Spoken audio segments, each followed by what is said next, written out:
Assalamualaikum warahmatullahi wabarakatuh. Apa kabar para rebahaners pecinta stories dimanapun Anda berada? Welcome back to Topan Asfi Channel, channel yang selalu menghibur dan dapat menambah wawasan antum sekalian seputar sejarah, kisah nyata, dan legenda.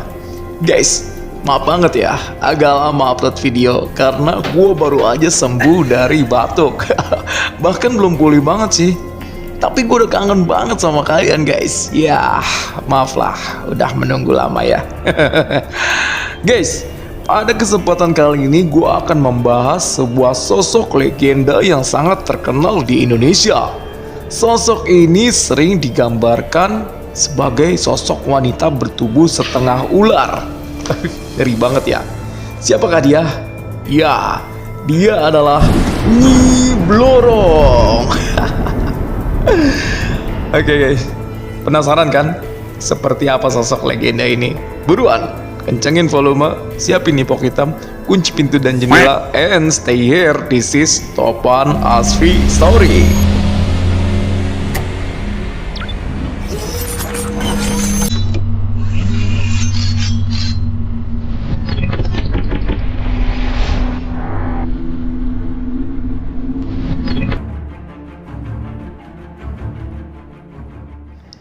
Nyi Blorong adalah sosok legenda Indonesia yang berwujud wanita cantik, bertubuh manusia dari pinggang ke atas, dan berwujud ular dari pinggang ke bawah.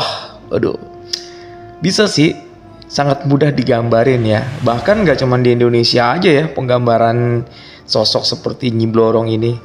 Gue inget dulu ada Pai Sucen tuh, siluman ular putih, dan banyak lagi mungkin di belahan dunia yang lain. Ia merupakan panglima terkuat yang dimiliki oleh Kanjeng Ratu Kidul dan sering dianggap sama dengan Nyi Roro Kidul. Legenda Nyi Blorong. Menurut kepercayaan masyarakat, Nyi Blorong adalah penguasa keraton Pantai Selatan yang memiliki kesaktian luar biasa. Memiliki pengikut berbagai macam makhluk halus. Ia konon memang ditugaskan untuk menyesatkan manusia agar terjerumus pesugihan dan menjadikan manusia budak-budaknya yang taat. Oh iya, kalau nggak salah kan siapa yang pengen kaya itu di pesugihan sama Nyi Blorong ya. Istilahnya tidur sama Nyi Blorong, baru dia bakal dikasih uang yang banyak gitu kan. Katanya gitu, nggak ada zaman sekarang mah kayak gitu. Nyi Blorong tampil mengenakan kebaya berwarna hijau dengan rajutan emas. Kain panjang berwarna emas tersebut konon merupakan perwujudan sosok aslinya, yaitu ular raksasa.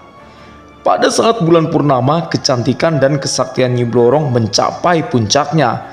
Tetapi saat bulan mengecil, ia akan kembali ke wujudnya yang semula, yaitu ular raksasa. Ih, penggambaran Nyi Blorong di film-film mah aduhai guys.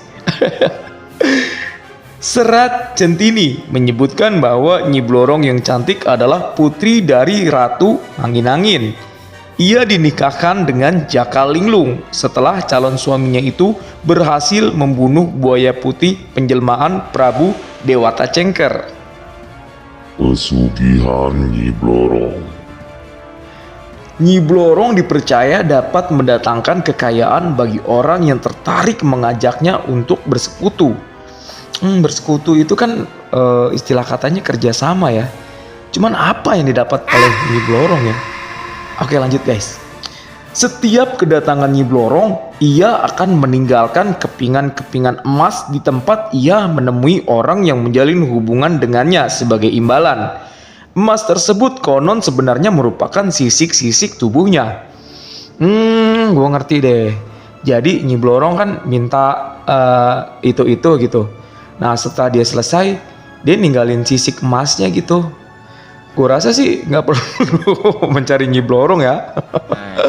Ini Ya lo coba aja browsing bisa deh lo dapat kekayaan dengan cara kayak gitu.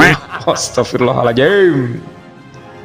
Pesugihan dengan Nyi Blorong dipercaya membutuhkan tumbal arwah manusia pengikutnya. Saat ajal, arwah pengikutnya itu akan menjadi bagian dari penghuni keraton gaib Laut Selatan untuk selamanya. Selain itu, dalam jangka waktu tertentu, Nyi Blorong juga meminta tumbal nyawa untuk menambah jumlah prajurit serta meningkatkan kecantikannya. Iya, biasanya sih guys, orang-orang yang udah terjun ke pesugihan nggak peduli ya apapun yang ditumbalkannya. Ngeri guys, jangan sekali-kali guys. Untuk apa sih harta berlimpah tapi hidup lu nggak tenang? Asik. Nyi Blorong dan Nyi Roro Kidul. Sebagian spiritualis menganggap Nyi Blorong sama dengan Nyi Roro Kidul, tetapi versi tersebut dibantah sebagian ahli supranatural yang lain. Nyi Blorong lebih berwujud sebagai putri ular yang ditugaskan untuk menggoda manusia dan menyesatkan manusia dengan cara-cara pesugihan. Hal itu berbeda dengan Ratu Kidul yang berwatak baik hati. Namun menurut sumber lain, Nyi Blorong adalah sebutan untuk Nyimas Dewi Anggatri, anak dari Nyimas Dewi Rangkita atau yang dikenal sebagai Ratu Galuh, anak dari Nyimas Dewi Anggista, putri bungsu dari Raja Caringin Kurung ke-11, Prabu Jayacakra. Nyi Blorong merupakan tokoh legenda Indonesia yang sering menjadi tema film. Beberapa film yang mengangkat tema Nyi Blorong adalah Nyi Blorong dan Perkawinan Nyi Blorong. Sedangkan buku dari Soal Priyayi sampai Nyi Blorong, Refleksi Histori Nusantara merupakan kumpulan tulisan sejarawan Ong Hok Ham di Harian Kompas. Film Nyi Blorong. Nyi Blorong adalah film Indonesia yang dirilis pada tahun 1982 yang disutradarai oleh Sisworo Gautama Putra dan dibintangi oleh Susana, Ratno Timur, dan Ruth Pelupesi. Film ini juga beredar di dalam versi bahasa Inggris dengan judul The Snake Queen. Film ini menceritakan tentang Raden Cokro yang merupakan pengusaha kaya yang mendapatkan hartanya lewat pertolongan Nyi Blorong, yaitu putri Nyi Roro Kidul yang dipercaya sebagai penguasa Laut Selatan. Tuh kan bener guys, Nyi Blorong itu anaknya Nyi Roro Kidul. Tapi ini versi film ya guys. Kesepakatan antara Raden Cokro dengan Nyi Blorong dengan syarat di mana Nyi Blorong akan meminta korban orang-orang yang disayanginya atau tumbal setiap tahun. Ngeri banget ya. Setelah istri dan seorang anaknya meninggal, Nyi Blorong minta korban lain. Cokro memberikan kekasih putrinya, Sastri, yang ternyata digila-gilai oleh Nyi Blorong karena ketampanannya. Widih, bisa tergila-gila Nyi Blorong sama manusia ya. Gue jadi traveling Putri Cokro tadi lantas kecewa dan di tengah frustasinya mengalami kecelakaan. Dari mimpinya, taulah dia asal permasalahan yang dihadapinya. Ia kemudian dibantu oleh seorang ulama untuk menghancurkan Nyi Blorong. Jadi ya ceritanya sebenarnya simpel aja sih guys ya. Orang kaya dari pesugihan dan orang kaya itu mencari tumbal dan tumbal. Ngeri juga ya guys. Yang penasaran ya langsung aja deh tonton filmnya. Film ini diperankan oleh Susana sebagai Nyi Blorong, Ratno Timur sebagai Raden Cokro, Nena Rosir sebagai Sasti, Jos Rudi sebagai Johan, Berry Prima sebagai Andika, Ade Irawan sebagai Nyi Roro Kidul, Ruth Pelupesi sebagai Dukun, Dorman Borisman sebagai Dorman, Bokir sebagai Bokir, dan Himdan Sik sebagai Ustadz. Wah kayaknya seru-seru lucu gimana gitu ya. Gue juga sebenarnya udah agak lupa sih. Oke bolehlah gue pengen nonton lagi. Oke guys, itulah film dari Nyi Blorong ya, yang tayang pada tahun 1982, menghadirkan sebuah kisah yang seru dengan efek-efek yang ya mungkin bikin kita kangen ya pada masa itu. Nah, satu lagi nih, ada film yang berjudul Perkawinan Nyi Blorong tahun 1983. Film Perkawinan Nyi Blorong adalah film horor Indonesia yang dirilis tahun 1983 yang disutradarai oleh Sisworo Gautama Putra. Oh, berarti masih sama ya guys sama film yang tadi. Dan dibintangi oleh Susana, Cliff Sangra, Sunjoyo Adibroto, dan Ruth Polopesi. Sebagian besar hampir sama ya para pemainnya guys.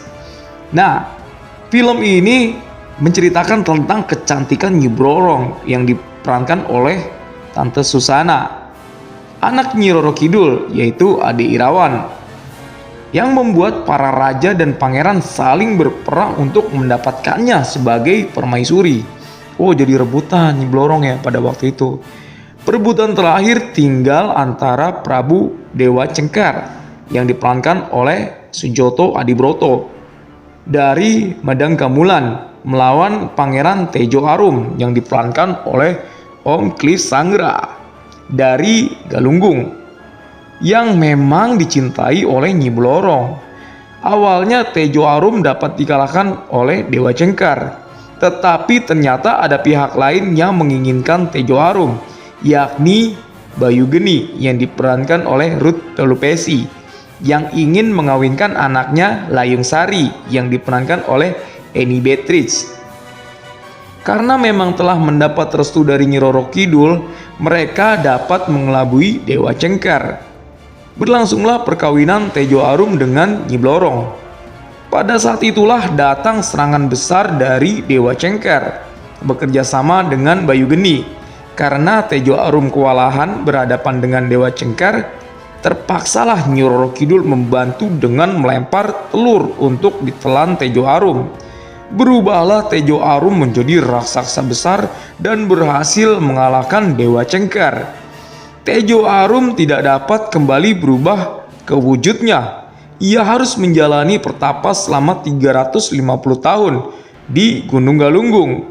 Dengan rasa berat, berpisahlah pengantin baru itu. Waduh, ceritanya sih sedikit lebih seru ya guys, karena ada plot twistnya. Dan film ini tentunya diperankan oleh Tante Susana sebagai Nyi Blorong, Ade Irawan sebagai Nyi Roro Kidul, Cliff Sangra sebagai Pangeran Tejo Arum, Sujoto Adibroto sebagai Prabu Dewa Cengkar, Ruth Polopesi sebagai Bayu Geni, dan Eni Beatrice sebagai Layung Sari. Oke guys, cukup sekian konten kali ini. Semoga dapat bermanfaat untuk kita semua. Terima kasih atas perhatiannya. Akhirul kalam, wassalamualaikum warahmatullahi wabarakatuh.